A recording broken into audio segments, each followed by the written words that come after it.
What is going on, everybody? Welcome into another episode of the Tuesday Track Talk Podcast, episode number 79, featuring your Three Stones pit crew. I am your gas man, Cam. I'm your Jack Man, Cal. I'm your tire changer, Cam. And we got another loaded episode for you on the docket today. We're going to be talking some cup races and the first big weekend or big event for racing here in the great state of Wisconsin. And we had two pit crew members with boots on the ground.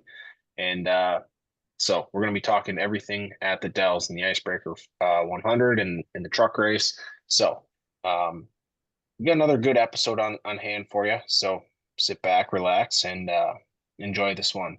But before we dive in, you guys all recovered from the long day yesterday? I'm getting there. We're working on it. That was a full 11-hour shift we put in on Saturday. At the Crazy. track. At the track. We walked in at 20 after 8 and we walked out at 7:31 when I looked at my phone. So we were there before some crew guys and we left after some haulers that already pulled out. Yep. So Whole day of work. you got it. So yeah, pulled in about 9:30 and still somehow had ambition to watch some racing afterwards. Well, I watched something. I don't know if I consider it racing, but yeah, no, I mean, hell of an experience though. We had a blast. Oh yeah. So yeah. Well, then let's get into things here because sure we got a lot to talk about on that yesterday, but let's get into some news from on top of the pit box. And sad week for the racing community overall. So Cal, I'll kick this to you and I'll let you take the first couple topics from this past week in the news. Yeah, so we'll start on a positive sad note and we'll work our way to some positive items. So Siege Hattori, as I believe they call him, he passed away April 5th in a car accident in Huntsville, North Carolina. So pretty sad deal, very sudden. He was very well known for giving guys a chance in his equipment, and including being a truck owner championship with Brett Moffitt. So kind of a sudden passing that kind of sent shockwaves through the racing world. On top of that, going along kind of the same lines there, John Edwards, also an employee of Hendrick Motorsports, well known for his PR work and mentoring of Kyle Larson when he joined Hendrick. He's been there for a long time.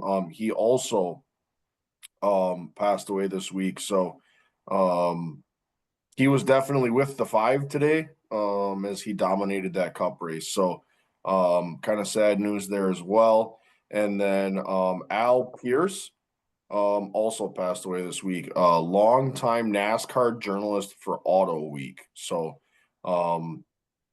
guys in very different roles across the sport of NASCAR, but had very, very large circles and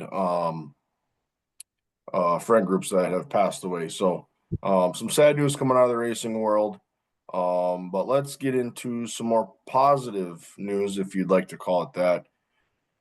Going to the lawsuit side of things, Legacy has obtained a court-requested restraining order on Rick Ware Racing. So basically what that means is it prevents Rick Ware Racing from entering another transaction, or really transactions in general, with that whole kind of pursuit of that charter that Legacy claims Rick Ware had initialed to transfer. So Legacy went ahead and said, so if you're not going to do it with us, you're not going to do it with anyone else, because we think we had the first dibs on that. So there'll be no movement in terms of that charter until this is all settled in court now.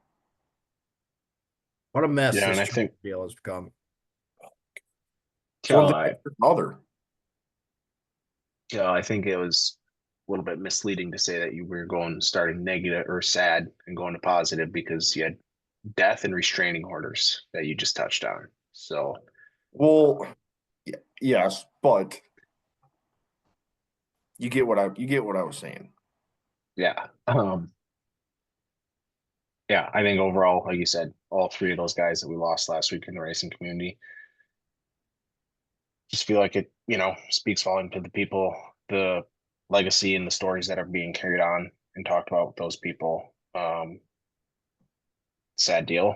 They all left their mark in our sport in a different way and impacted a lot of different drivers and careers in positive ways. So tough week for the community, the racing community, but yeah, it is Tough, just tough, no, but we're tough, but they're also the strongest at moments like this, I feel. yeah, and it makes you appreciate everybody that's come before us in the sport and the work that they do. And like you said, from all different aspects. So tough week, but uh yeah.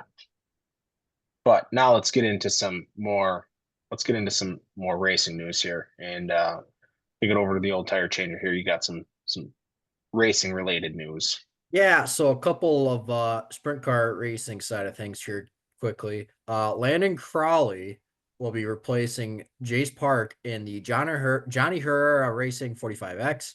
Along with that, Cale Thomas will be driving the 1A for Shark Racing. Most notably, Jacob Peck was in that car earlier this year. Obviously announced his stepping out of the car. So Cale Thomas steps in for Shark Racing there.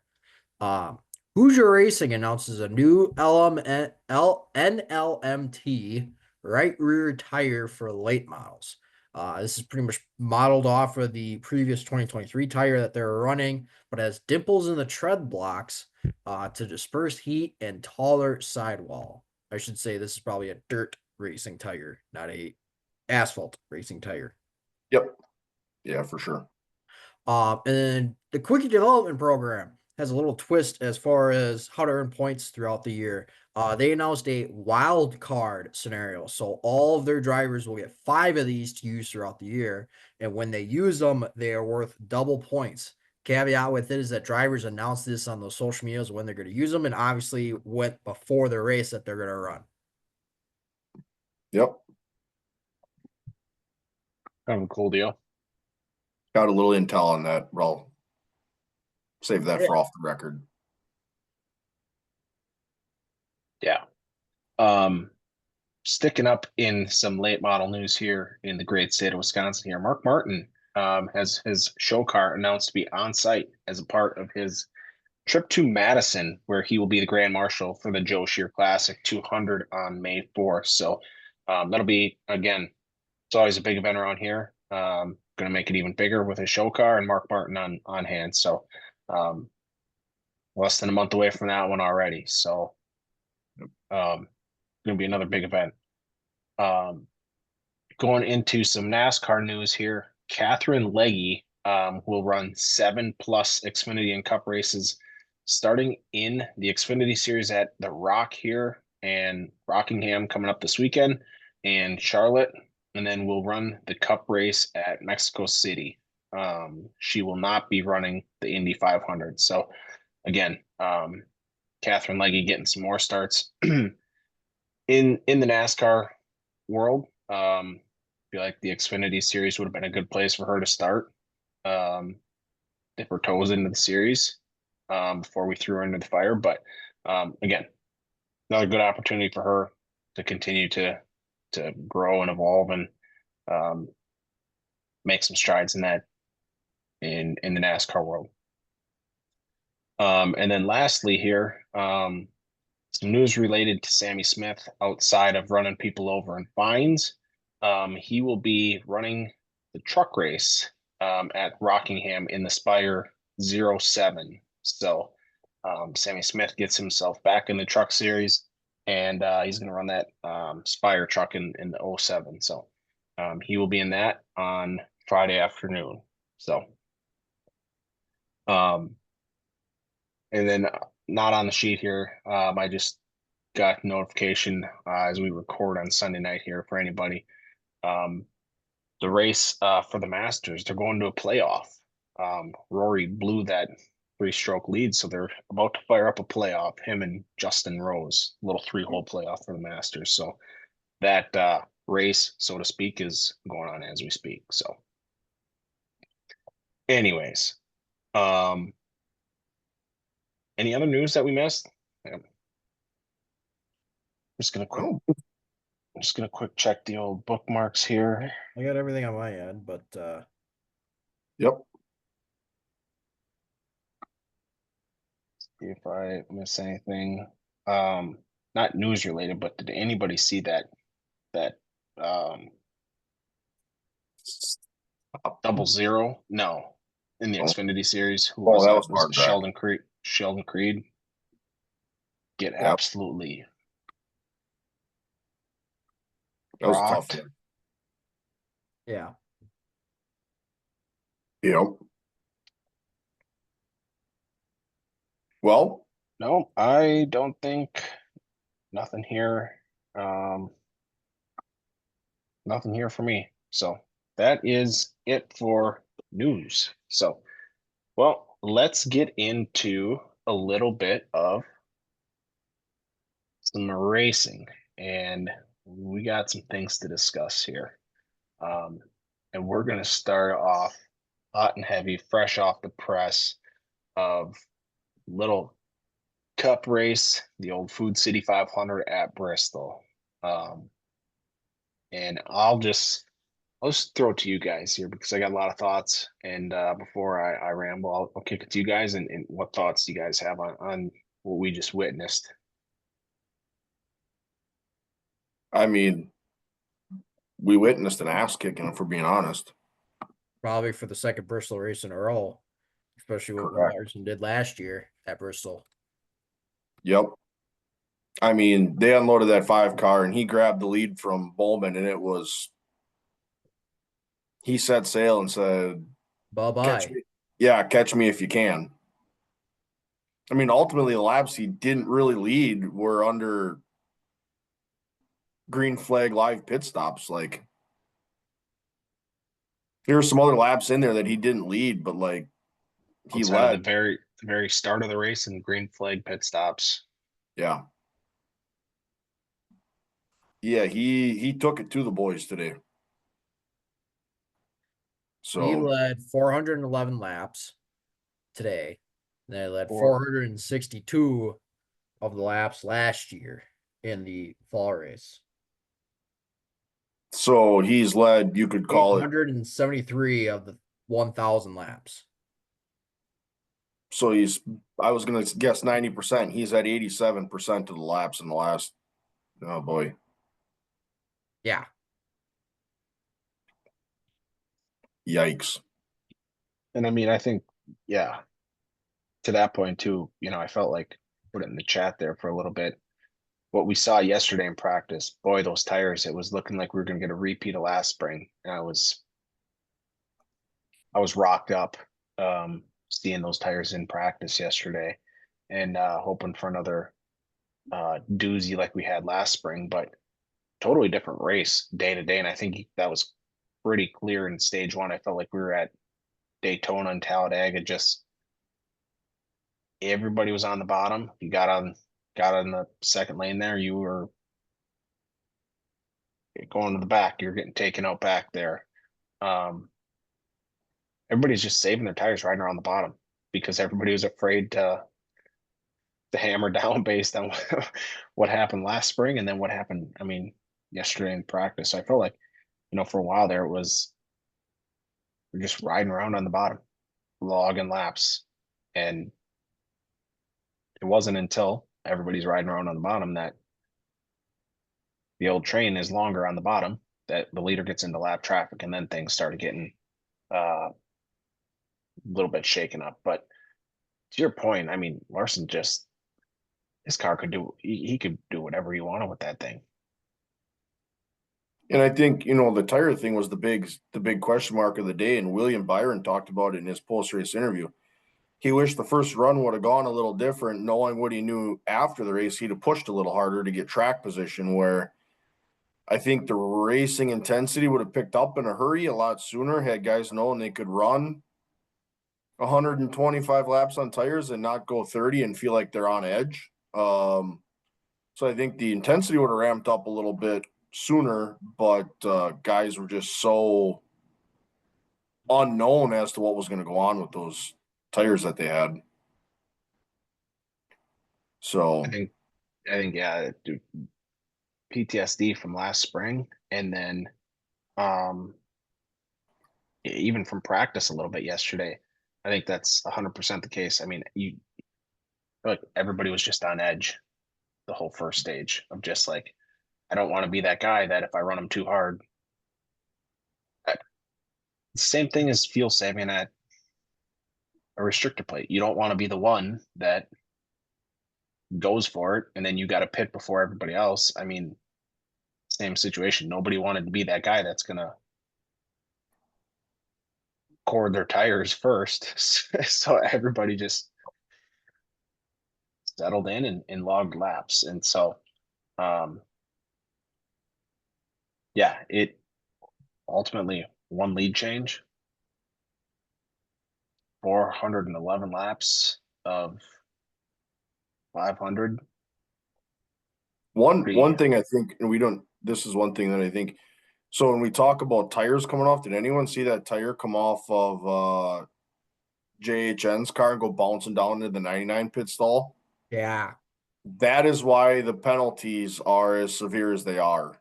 So about that, because it happened on pit road and it stayed on pit road, it's only a start in the back penalty. Correct. But it's not nowhere near the vacation that the crew members get if it's on the track. Correct. So I feel like that's going to get discussed with NASCAR this week. That thing who's was to say what bumping into. happened if it did hit that crew member who Yep. was 2 steps ahead of it? Yep. And it kind of bounced off the fueler's arm, shoulder, the can, whatever After it it was. bounced the car, and yep.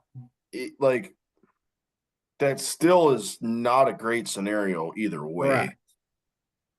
And hey, Fox had the shot on this one. They had the video of that nut coming off and rolling down pit road. They were on it on that one. But yeah, that was a little bit of a scary when you saw that come bouncing down. You saw Suarez in that pit box. That team kind of business as usual, and they just let that thing bounce around. He didn't really have a choice necessarily. Yeah. So yeah, that one was kind of scary. And I think to that point too, yeah, you talk about why the penalties are the way they are. Yeah. I don't think we give pit crew guys enough credit for what they do. I mean, those guys are, granted they practice, but I mean, you're hopping over the wall with a tire, with a moving car coming right at you.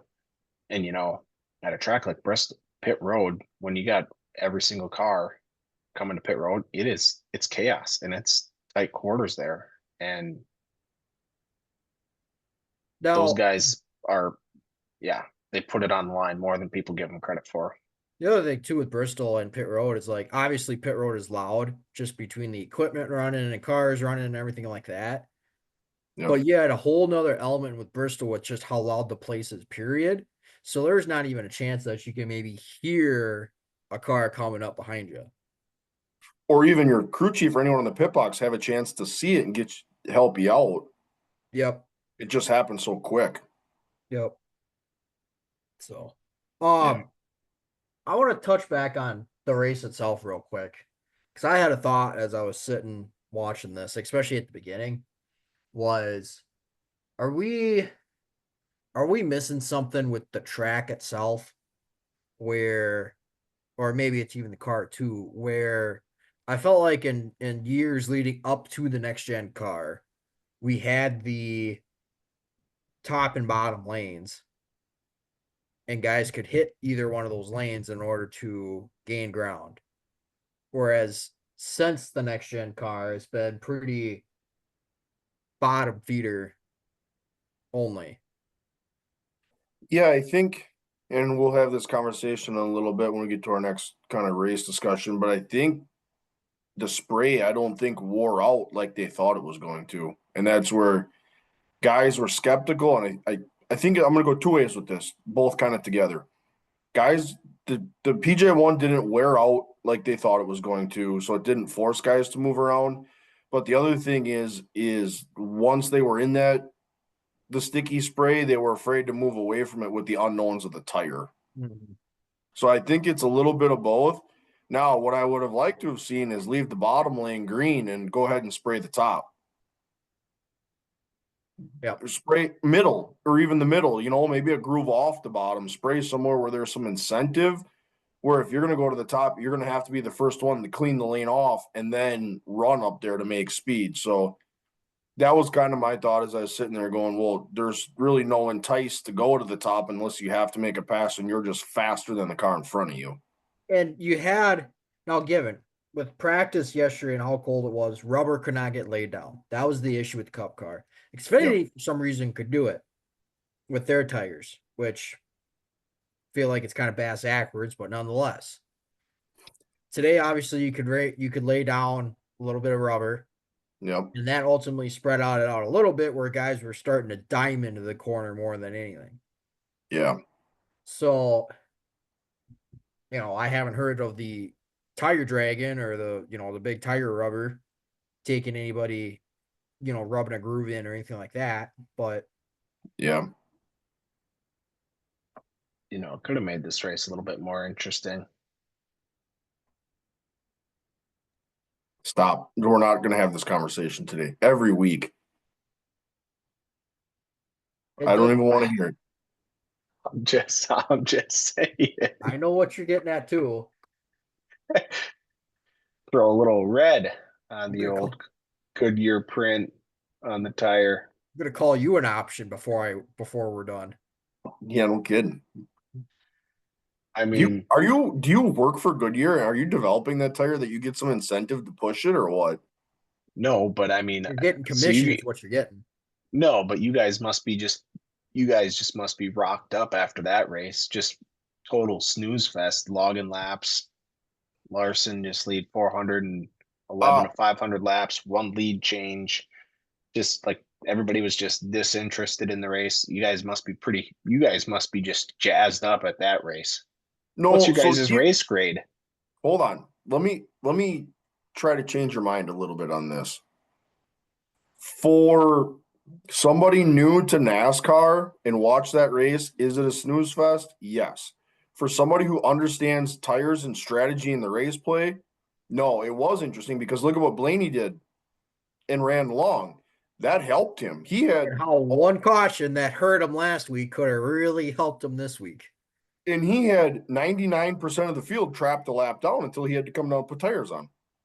Yep. From a strategy standpoint, you had Jones who was in the wall a handful of times and they were close to getting the caution. So strategy wise, they did what and it flipped it for them. And even after Blaney pit, you still only had 10 or 9 cars on the lead lap afterwards. So if you still had that caution come out afterwards, Yep.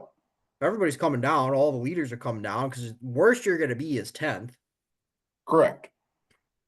And you trap everybody else a lap down, or not a lap down, but on old tires.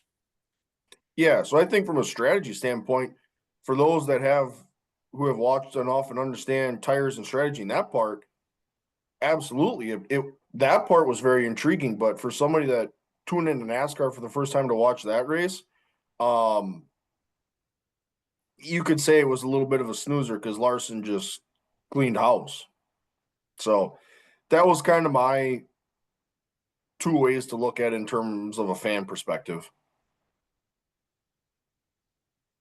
Race grade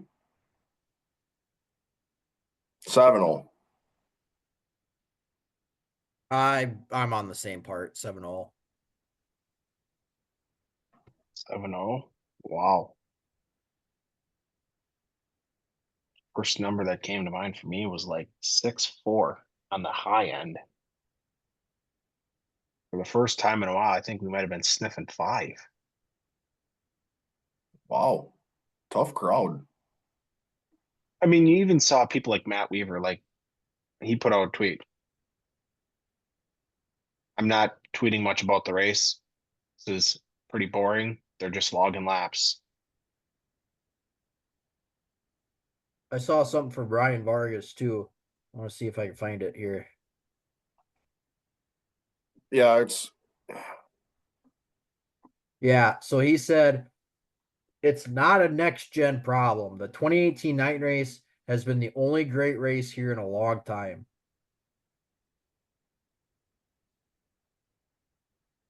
yeah, Which is why I brought up the grooves and everything like that. yep. So, I mean, now that being said, from a typical standpoint, we kind of touched on this a little bit. Now let's talk about kind of the top 10 kind of got mixed up a little bit. When you looked at qualifying, it was all over the place. You had Stenhouse in the top 5 in qualifying.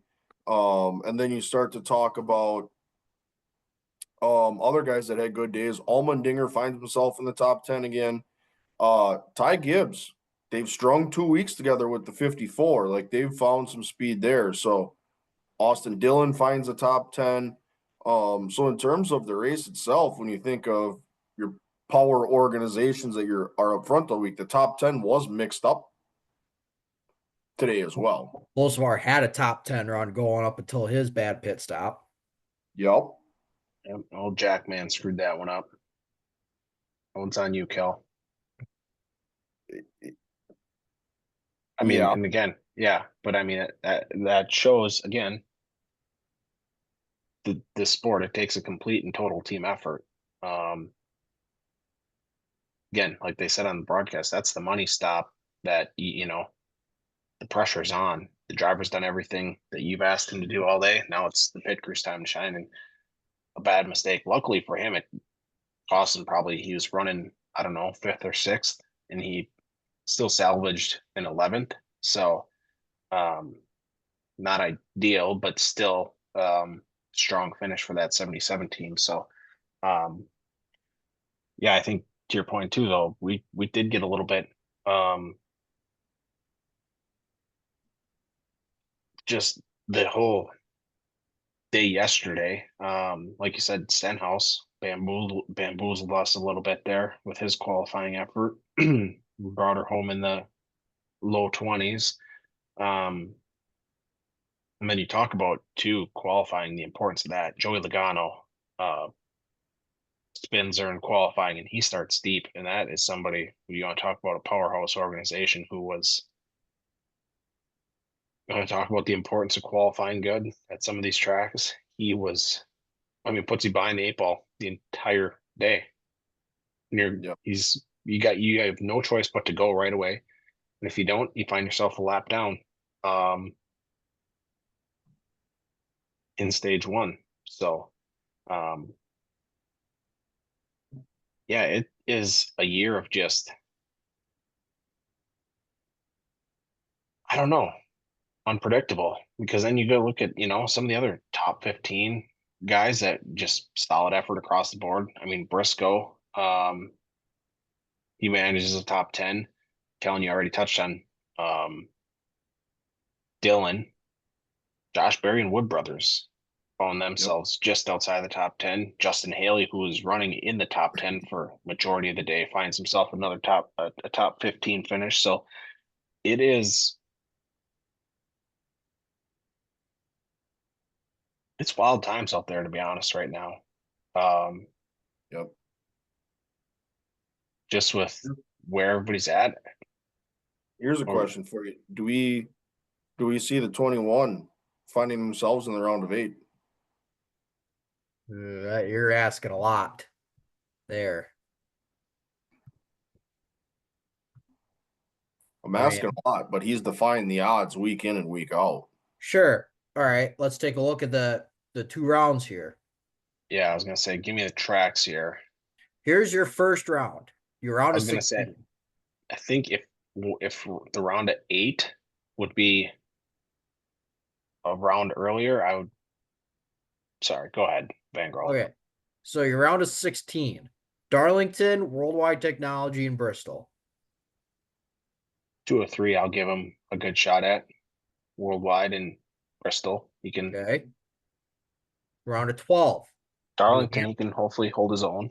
New Hampshire, Kansas, Charlotte Road Course. I'll give him 2 for 3 on that one as well. Good shot. I'm thinking 1 of 3 in the round of 12. What was it? Kansas, Charlotte Road Course, and New Hampshire. he's a short track guy. I just kind of had that thought, spur of the moment there, but I'm not putting all my chips in black on that one. no. But I also, right now, as we sit and record right now, I wouldn't also be surprised if we have this conversation again. I could for sure see him being around a 12 car. I would 100% agree. I guess because of the sole fact of where we're at right now that we're even having this conversation. To sit here and say in 2025 in week, I don't know what week are we in? Cup Series. Got to be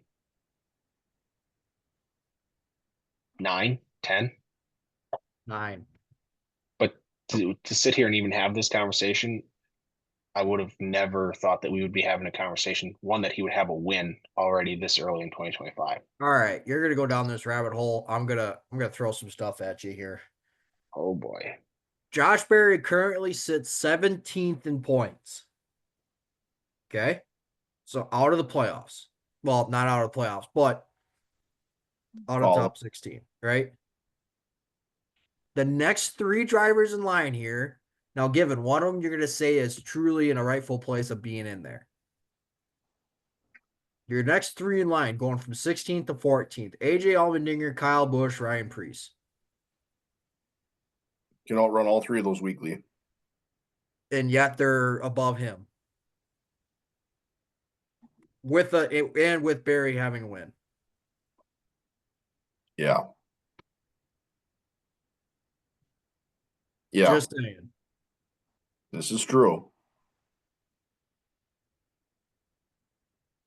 Well, he's just got to hang on until we get past the Indy 500. And Barry's got 3 DNFs so far this year. Already. Yeah. So where are you trying to lead me? Kellen said he could be a week by week consistent driver, but when he's only finishing 2/3 of the races. True. 1 out of 3 races he doesn't finish. Playoffs, that's not good at all. But let's look back. Has every one of those incidents been on him? One of them, well, Darlington, he got loose. No, who wasn't clear. Oh, yeah. That wasn't on him. Yep, that was the old on the radio. I think that was Reddick. Wasn't clear on him. So neither here nor there. But to your point, yes, he's got, whether it's on him or not, whether it's a driver error or he's just bad spot, bad time, like that's not going to get it done coming down the stretch. But I think it's fun to even have that conversation because it's a new player in the race. Correct. And once Penske goes back to focusing on NASCAR after the Indy 500 under that Penske banner, you might find another gear. So yep. Look after the Indy 500, then that's like the turn of the new year for Penske. So yeah, that I can't disagree with. You got that bad boy stuck in N until then for neutral. But anyways, any other final thoughts on the Cup Series? Yeah. There's work to be done, but that's also the short track package too. So. Yep. Yeah. A lot of work, and I think the rest of the field is happy to be off after a little belt to ass from Larson there. So everybody else is probably a little bit sore after today. So good the Cup Series has got next week off after that. So One of Um, the one last point, real quick. One of the things that kind of goes under the radar with this, Hendrick Motorsports has dominated or led the most laps the last 2 races. Actually, if you really want to go back, the past 3 races have been dominated by 3 drivers essentially. well, your point too. I mean, at one point today, they flashed that graphic. I think the top, I don't know, 8 drivers were all Chevy, except or everybody was in the shot. Everybody that was in the top 10 was like a Chevy, except Denny Hamlin, Stenhouse, Haley, Bowman, Larson. Yeah, Yeah, We're starting to figure out who our favorites are for the year. absolutely. And you'd be silly to bet against pretty much the Hendrick camp collectively. And yeah, Hamlin. And Hamlin. and Bell. Yeah. Anyways, this is going to be an ongoing conversation. I feel like. So, any other final thoughts on Cup Series? Oh, the fall race is better. Yep, Yep. Well, it's already going to be better because it's under the lights. So, this is true. yep. Anyways, all right. Well, let's go to. We're going to go take a little gander on down to the Wisconsin Dells here and talk 2 races here for um 2 race recaps here. We had boots on the ground here and Dells Raceway Park for the first big show in Wisconsin for the year. So we're going to start off with the Midwest Truck Series and just talk some Midwest trucks and the race they had there and kick it to you guys and what initial gut reactions to the race. What stuck out to you? How was it? So, Tread right, lightly because we had the series director on here, and so we talked to him. yeah. Come on. Before we even get into the race, how about the crowd? Oh, amazing. The crowd was insane. I mean, that crowd on Saturday was bigger than their fall race that paid 15 grand to win. Yep. That crowd was incredible. I mean, we were going through qualifying and there was still a line out to the parking lot at the pit gate. Yeah. The weather was beautiful. The crowd was insane. So that was awesome. I mean, Had a even some of the ton of drivers. cars on the property. Yep. Even some of the drivers just mentioned it rolling out, listening, scanning channels rolling out. Even some of the drivers just mentioned it rolling out for features. There was a lot of people in the place. Yeah, there was. But no, jumping on the truck series, I mean, feature wise, what a hell of a show. Top to Yep. bottom, green to checkers for 50. Let's even talk qualifying. Everyone was within under 2/10 of each other. Their top 16 that locked in were even closer than the top 16 super late model drivers. Yep. I mean, talk about just a hell of a show top to bottom. And I I think mean, that was awesome. you talk about we chatted with if you haven't listened to the episode, Drew talking about the parity of that field and how close it is, and he's talking if every truck shows up feeling like they have a chance to win and being able to keep that group, you know, the top to bottom guys, that gap not very big. Boy, we're setting a high standard for the first event of the year. Yeah, I mean, the thing about the race, even in itself, is you had leaders get the lap traffic, and everyone minded their p's and q's. And they went 50 start to finish. So it puts a little more pressure on you to have that thing right when you roll it for the feature. Yep. When you have that in the back of your mind, going, "What I got's what I got for all 50." So yeah, And you got guys too that are consistent runners up in the front and are going to be really, really hard to get around once they do get up front too. Yep. For sure. And it was, the parity of the field, as you mentioned, a little bit was good. You had some guys that had really strong efforts all season last season, kind of started mid to back of the pack. So you had some strong trucks that you had guys that were going to make adjustments after qualifying, that were going to have to work their way through traffic.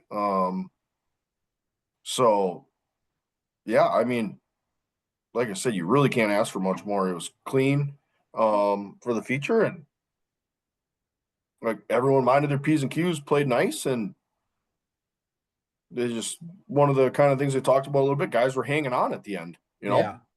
um, struggling to find grip, and hey, that's all you can ask for in a 50 lap short track race like that.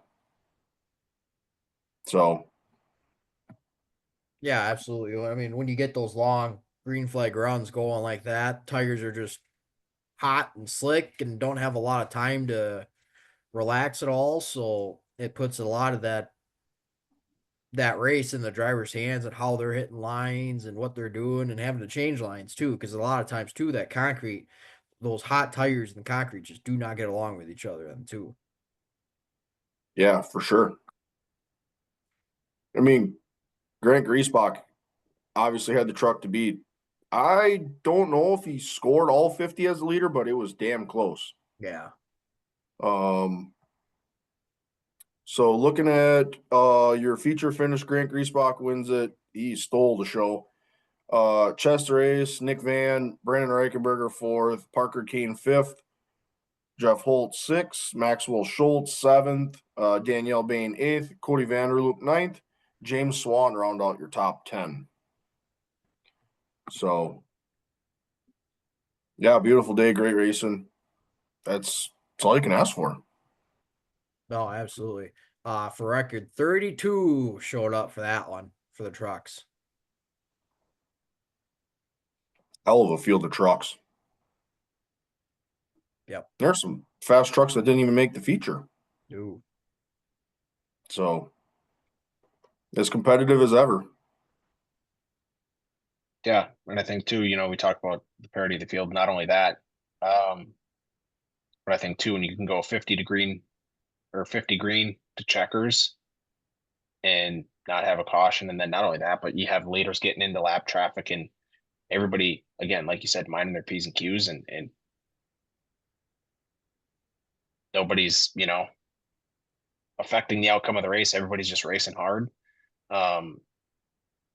Think it's testament to not only to the racing in the Midwest, but to this series and the way those guys go about their business. So, Yep.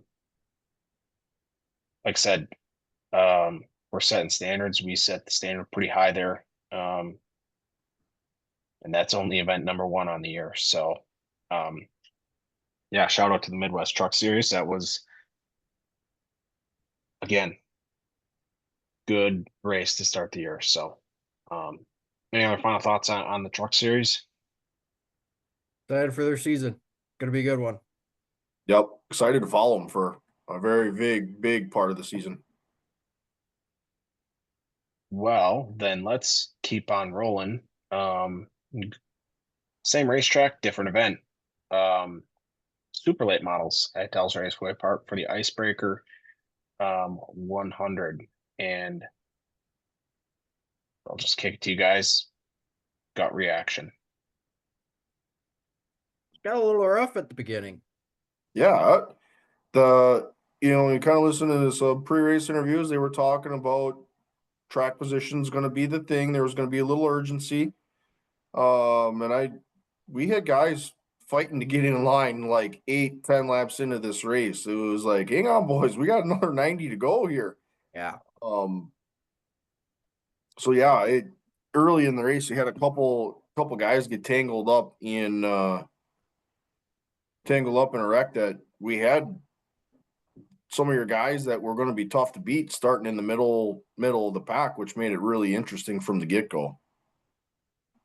So when you talk about Fredrickson and Summers and Kaler, with those guys starting in the mid to high teens, there was going to be a sense of urgency to go. Yep. But they were going to have fast race cars, but to get through traffic was going to be the big test there. So, And everybody, and it was a fast track too. Let's not forget that we set a new track record in qualifying for yeah, that too. So I mean, everybody that I mean, you want to talk about prime racing conditions. Everything was in shape there. yeah. That was the first Mikey Bilderback. He was the first car out the second lap, and he broke the track record. Yeah, it I, stood. I and it stood the rest of the day. I thought that track record was going to be in for a world of hurt, Yeah. but No, and I think too, to your point, those first 35, 40 laps here,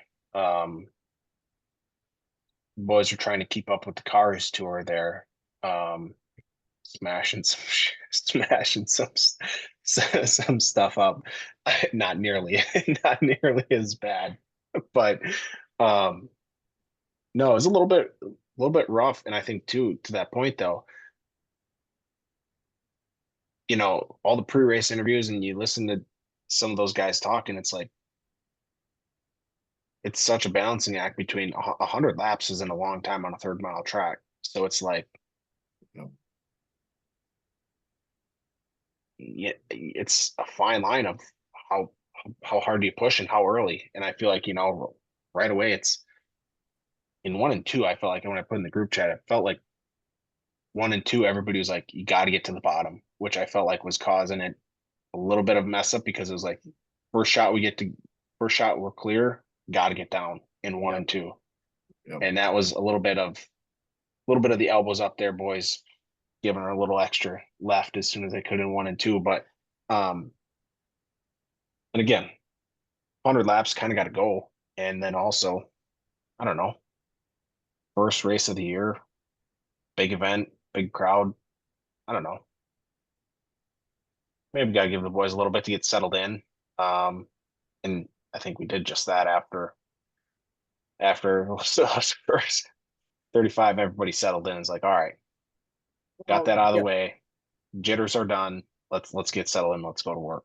I mean, we got a long season ahead of us, and this is really early to be making enemies too. I mean, there were a lot of guys that weren't there that we kind of thought would have been there, but with the way that some stuff got tore up, yeah. yeah, you can kind of see why, which is a shame, especially for the type of racing that we always talk about us having up here. No, no, we say for our standards, for those listening, we say our standards are pretty high. Some probably maybe potentially wouldn't consider that a real rough race, but for the way we have racing up here, that was a little bit rougher for our standard, but you got to remember the standard racing up here is so much higher that it's held to a little bit different view Yeah, to a certain degree, you know. And I should say, I think we should preface too. I mean, rough. I mean, it's not like we're dealing with stuff that other series deals with of guys driving it in way too deep and intentionally. I mean, the majority of it was racing stuff. It wasn't, we're not dealing with Sammy Smith type behaviors. So, Right. um, but I think too, to that point, it makes it again another big challenge when you look at some of the favorites that have good cars and know how to get around that place that we're starting deep. I yep. mean, deep. And um that only adds to the chaos when you got a good driver and knows how to get around that place and they were starting way back. Yeah. One thing from a show standpoint, I think we kind of discussed this a little bit after race, Van Girl. You can kind of chime in on this a little bit. Pre-race tech got a little bit kind of congested. Well, it was unexpected too. Like it's Yep. always been you cars line up on the chute, roll them out of car intros, maybe in car, which is the flagman jumping back and forth. Yep. But we kind of had a surprise pre-race tech come in, and it was kind of like rolling out one car at a time, and it's like, well, what are we doing here? Yeah, it's if you're gonna have that, you could, tell Do the an out team. of car intro. Yeah, tell the teams you can send one guy out. We're going to do out of cars. We're going through a little bit of an unexpected hiccup. Let's just do out of car intros. It was a 2 o'clock show. So you weren't pressed on the late night side of things. Hey, real quick, take your one crew guy with you. We're going to do out of car. They're going to buckle you in. When we're all set and ready to go, we'll fire you off. Yep. So it was just a little bit unexpected in terms of the congestion, but at that point, it would have been cool just to do a quick out of car intros as Eric was running around on the track doing interviews of guys that were buckled in already. Yep. Maybe here's So- your chance as they're rolling cars out. Here's your chance to do your 30-second interview, but you can put a name to the face and everyone can see you as you're kind of waiting around to get buckled in per se. Yeah. So, I mean, that was about damn near the only hiccup of the entire show. Yep. And I will say, so I wasn't boots on the ground, but I was watching online. Yeah, it was a little bit, I don't want to say sucked, but I do feel like that part of it, the intro, Eric trying to interview those guys as they're strapped in. I mean, you can't fire off too many questions to those guys either. So Yeah. from the broadcast standpoint, Eric was just giving them the quick, What are you expecting? yep, you're starting a little bit deeper than you wanted to. What do you got to do to get to the front? And that's, you get one shot at it. Nobody gets to see their face. Hell, you couldn't even see their helmets. They're all, everything window nets up, couldn't hear some of the answers great because they're strapped in. Yeah. So, but then again, if that's the biggest thing we got to complain about. Yeah. I think we're doing things pretty well. And once we got dialed in and everybody got running and got through the rough part of it, I mean, pretty much the last good chunk of the last half of the race went pretty smooth. Yeah, I mean, for the most part, the last 45 or so was fairly unscathed. There was a couple, one or two instances like in the last 50, but I mean, for the most part, once we got down to 30 to go, was there even a caution inside the last 30?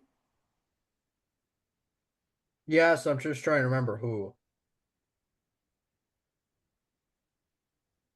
Because I think it would have been a 25. I think it would have been like 20 or 15 laps. Somebody lost the left rear Oh, Thiel. Well, that was early. earlier. That was early. That was Summers' incident. I thought a car lost power. Oh, Did Shield. he? Shield. Yep. Shield lost power in front stretch. Correct. Yep. But that really wasn't even a racing deal. He just came to a stop on the front stretch. So, yeah. No, I mean, thinking about how the season started up here, I mean, that only builds the anticipation for what's to come for the season. Yeah, and we got a little over about 3 weeks yet before we see any cars back on track for this year. That point too. So that's a healthy payday with the Midwest Tour at Madison. So that will be a big one. And you'll see a lot of other guys show up for that one too that probably weren't here today or yesterday, I should say. Yep. Yeah, for sure. Let's Van Girl, do you have the finish order pulled up? Can we run through the finish order? Yeah, absolutely. Top 10 of this one. So Luke Fenhouse, first off, just consistent, kind of slowly picked his way through, didn't wreck the car or anything like that. Just slowly made his way through. First off, overnight trip from Bristol to boot. Yeah. So said he got a couple hours of sleep, but he's ready to go and showed up to the track about 9 o'clock in the morning and yeah, goes in and he ends up winning it. Tristan Swanson was second, really strong run for him. Kind of gave Fenhouse a little bit of a run for his money. Johnny DeAngelo's third, Ryan Farrell as featured in the background there for you. Yep. Yeah, for sure. He was fourth, Casey Johnson fifth, Jordan Voice sixth, Penn Sauter, who had a very interesting qualifying day, first backed it into the wall, got the car repaired, went back out and qualified his way in. finishes 7th. Mike Litchfield 8th, Bobby Kendall 9th, and Randy Sargent rounded out the top 10. Yep. Bobby Kendall coming. I want to say he started deep, didn't he? 22nd, Yeah, he came from a last chance. 22-9. Well, in all reality, he was your hard charger, plus 13. Yeah, he came from a last chance. Yep, Avoided calamity corner. got that right. But yeah, I think too. Um, just I don't know. You guys can touch on it, but Sean, name you just mentioned there, Penn Sauter too, the old young buck. Um, First off, just a sharp looking paint scheme. That got put on at the track. Yeah, they stickered. So when he backed into the fence in qualifying, all they had was a number on the car. He qualified the second time. They had one side stickered, and then feature time they had the car stickered up. So yeah, just working as we go on, as they would say. And just knowing his old man Johnny and how they work late, Yep. that's par for a Sauter. Johnny loves rolling late and being really fast. Yep. So I was just gonna shout out him because I mean, one, he started, what was it, outside row, or he started inside Yeah. outside front room. outside front row, and then he had a little bit of a, not obviously had an up and down day backing it in the wall, but then not only he gets in the race, starts front row, and I want to say he fell back to, I don't know, 10th, 11th maybe, Yeah. Yeah. and still was able to battle back up and finish in the top 10 and get a 7 P7 out of that. So yeah, I was just gonna give him a shout out. I can't imagine um what his driver coach is like, and um I don't want to say the expectations on the young stallion, but um He's the next Sauter in line. Yep. and that means, hey, you got good equipment, get this thing to the front. So yeah, I that mean, was at the end of the day, for him, for his first big super late model start, that's all you can ask. Keep it in one piece and bring it home. Like that was outside the qualifying effort. Yeah. that was a hell of a field of super late models. When you look at the guys that he was racing with, Johnson late in the race. Yep. Somebody that when you look at super late model racing around here, he's somebody that week in and week out you could pick to win any given race on any given week. No, I mean, good run for him for that 7th place finish. So While we're talking about this, and I just brought up, you guys got like a favorite paint scheme from the day?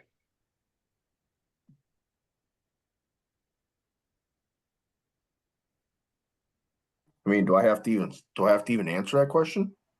I feel like the answer Oh is right in front of him. yeah, Really was no big shakeups. More accents per se than anything, but Yeah. That Chase 47, they changed it up a little bit. yeah, that thing was sharp. Yep. I don't know. I was kind of digging the 91 of Swanson. Just the The number style. Yep, the neon green and orange. Yeah, I was kind of digging that a little bit. Yeah, DeAngelis always shows up with pretty spiffy cars. yep, Although it's just a lot of carryover. yep. I just thought about that because I was like, I did Caston. What about just that Penn Sauter, just that The racing stripe. the black car with the logo on the hood and the race bright orange racing stripe? Yep. Simple. Yeah, but I think Kellen too. Previous guest on the episode there, Farrell's got a slick looking ride. Yeah, for sure. Simple, clean. Love the little orange, little pinstripe there around the car and around the numbers. It gives that little pop. So, yeah, I didn't know if there's any that you guys are like, any jaw droppers that you saw that you were like, yeah, that takes the cake. But One that I think popped a little bit. New paint scheme, same colors, just a little bit different design. Reichenberger, Yep. a little bit different Can't design this year. can't miss them. Nope. Makes it spotting for him really easy. Yeah, exactly. Yeah. No, all in all, a good event to start the year. Yep. You can't ask for much more when you have 93 cars in the pits. Now we gotta wait 3 more weeks. Yep. We got rolling, we got fired off, and now we get to wait until we get to go to Madison, which is always one of my favorite racetracks to go to. So Any other final thoughts? No, no, again, good weekend. yeah, Yeah. absolutely. So that wraps up the first big weekend up here in Wisconsin at Dells Raceway Park for the Truck Series and the Super Late. So again, yeah, just a super solid weekend across the board for those guys. Competitive and good racing in both of those events, and yeah, it is. We set the bar pretty high, so see how we can see if they follow that up. So um, without further ado, this is going to be a little bit. Usually we have a little back and forth on what we where we go with this, but we didn't this week, so this might be a little bit interesting. Let's get into giving out an award in this week's Wheelman of the Week. So um, We got we've a got handful of nominees. This yeah, is we going got to a get interesting. couple good nominees here. So um, I'll let you guys take whatever ones you want. We all go just one at a time. Um, it's up to you guys. Well, I think looking at the for us the Truck Series Grant Griesbach, he led, if not 45 of the 50, he led all 50 in the green to checkers for the Truck Series. Absolutely just dominated the race. I mean, I feel like he's got to be in the conversation for sure. Next one up was Ethan Dotson, who won his first ever World Outlaw late model feature on Friday night at Farmer City. Which Friday night was very eventful at Farmer City. So with him winning and surviving that one was huge. Yep. And I think we should shout out a previous episode too. That I don't know if we did it earlier this year or late last year with Race and Jason and D Smoke. What was the name that they said was going to be a breakout year? They were high on Dodson. So Yep. shout out them boys because that is coming true. So I think Kellen sticking at your same event here in the Icebreaker, just talking about it. The big winner. Wheelman of the Week driving through the night and showing up to the track and driving his way through the field. Luke Fenhouse started deep, drove his way through the field, kept it clean, and ultimately gets win. So um, pretty good option there. Cal, I'll let you take the next one. Yeah, Brandon Shepard wins the Illini 100. I know he's previously won it, so this will be adding to the tally for For him. the already going to be Hall of Famer Brandon Shepard. Yeah, the old rocket chassis. Yep. I mean, this is going to be a hard resume to beat, in my opinion. Got to talk about the man, Kyle Larson. One position away from having a weekend sweep of NASCAR. It was P2 in the truck race, led 277 and 300 laps in Xfinity, and then he won by what seemed like a country mile in the Cup race and had pretty much the entire field in his palm of his hand in the Cup race. Yep.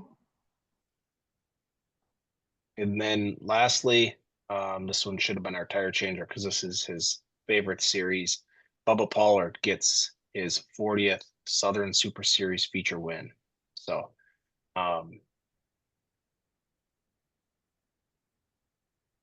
yeah. I guess I don't know where you want to start. I guess feel like I got a couple that I can axe off right away. I'm I down can get down to two. yeah. And do we want to go with the lame one or do we want to go with the local boy?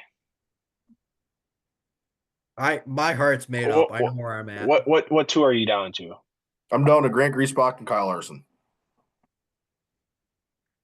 I thought you were gonna have a different two.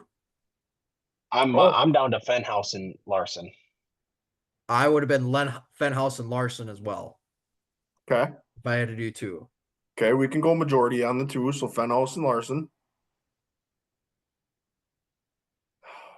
I'm gonna let you guys vote because I know where my heart's set at. So I guess I'll just rationale. I mean, Larson's resume, like you can't. I mean, that is the epitome of a wheelman of the week. 3 series, just Yeah. pure domination. But also, you got to shout out. I mean, Fenhouse is making his case. Wheelman of the week. He was bobbing and weaving, moving and jiving through the field at the Icebreaker, and drove that thing to the front. If we're looking for a resume builder, he drove through the night from Bristol back to make that thing. Larson's tough to beat. Can he have done this on another weekend that we can get a short track guy in there? Man, What did Fenhouse? What was his official starting position? Ninth. He goes 9-1. Larson. went to the front, to the back, and then back to the front in the truck series too. I mean, so I guess I could. Here's another criteria we could throw in there. I could give it to Fenhouse because not only that, but I think you could argue one of the tougher fields in Here's super late model racing, and Kyle Larson, wherever he goes, he is stepping into top of the line equipment. And I guess the expectation is when you step into that equipment needs to be up front. So is this where we divide and conquer? Do we have a short track wheelman of the week and a national wheelman of the week? Or does that defeat the one? I guess If I have to put in my say, I'm going with Larson because now out of the 2 weekends that he could have possibly swept, he was one position away in those races from doing it. I'll go with Larson. That's majority. Yep. Okay. There you have it. Kyle Larson. Second. Our first back to back. Second. Yep. He goes back to back. All right. Well, finally, let's get into some race previews here. And I'm guessing, Cal, you want to take this first one? Yeah, I'll jump in here. NASCAR Wheelman Modified Series. They get going on in the middle of the week. They'll be racing at Thompson on Wednesday, April 16th. So a little midweek show for the modified boys.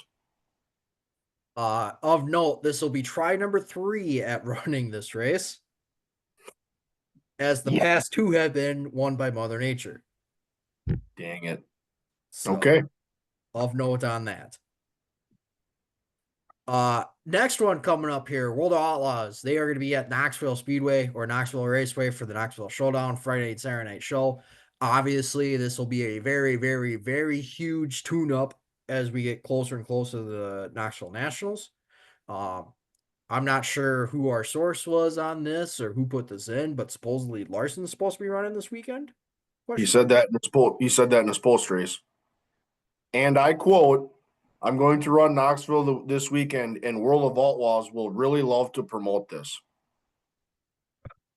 All right. And I quote. Noted. So Larson will be running at Knoxville this weekend. Obviously, again, he has been a threat in the Knoxville Nationals past few years. So him and Paul Silva will be building their notebook for later in the year. Absolutely.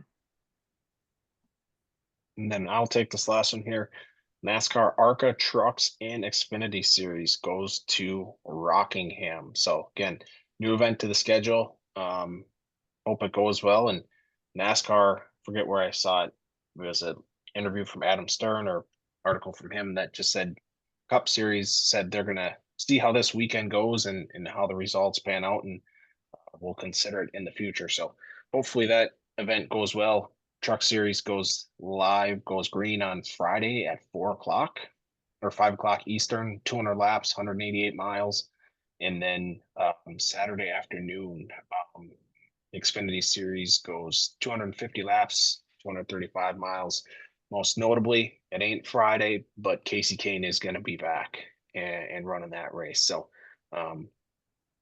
will be interesting to see. And then just of note there, you get your one break for the weekend for the Cup Series, guys, and for fantasy, NASCAR fantasy. So this is your one weekend off, and then he's a bruiser the rest of the way until we crown champion. So this is NASCAR's one weekend off. So let's get into, I think the list is relatively short here, but let's get into some other races on the schedule for this coming weekend. Yeah, so I'm going to touch on winners from this past weekend real quick. Unfortunately, All-Star Circuit champs got rained out this weekend. Cole Butcher won the first race with the Southern Super Series at Five Flags Speedway, where Bubba Pollard won the second one. Chandler Smith was your winner in the Truck Series race at Bristol.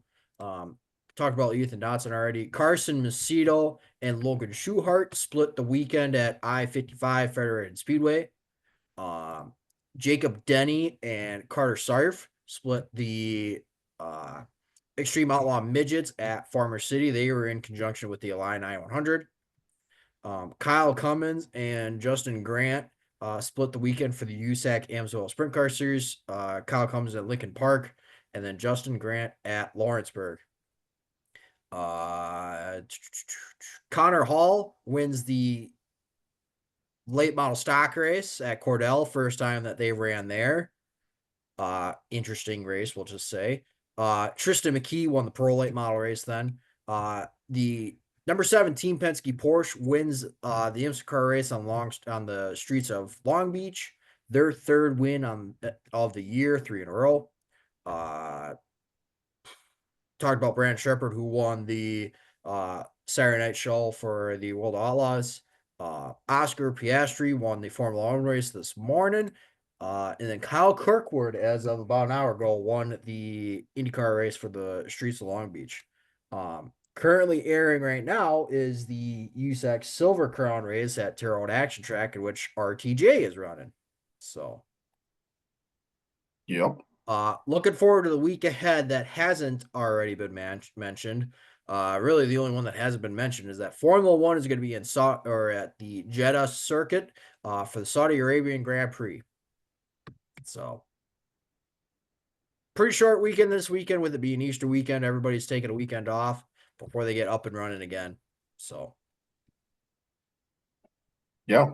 Cup Tech is complete, no issues. Larson's the winner, no cars to R&D. all right. And So that we leads us to our next talking point to wrap this episode up, which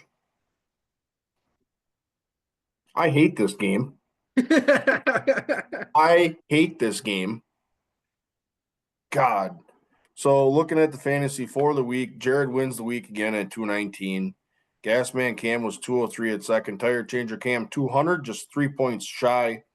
Sophie's Pit Pick finds herself fourth for the week at 184. Myself at 170 and fifth, and then Gasman's Girl at 159. So that is what the week looks like. So let's go ahead and take a look at the standings for the league. So we have a tie at the top at 1739 between our Gasman and Jared. Tire Changer Cam runs around in P3 at 1690, myself at 1580, Gasman's Girl at 1532, and then Sophie's Pit Picks at 1472. She cannot press a single rate button for the last month. Debated between Barry and Bowman, or Barry and Stenhouse. Took one of the two out. Now, 15 laps later, Bowman blows up.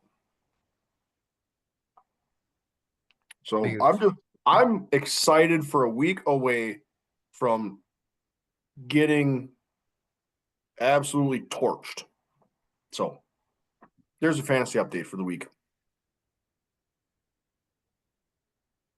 Well, on that note, you guys got any other final thoughts as we wrap this episode up? I'm gonna watch some USAC Silver Crown racing, do a little bit of work on the outside of this, but otherwise looking forward to some more racing this weekend. Absolutely. RTJ's running USAC tonight, isn't he? Yep. Yep. Rolls off So- P6. Jeez. Yeah.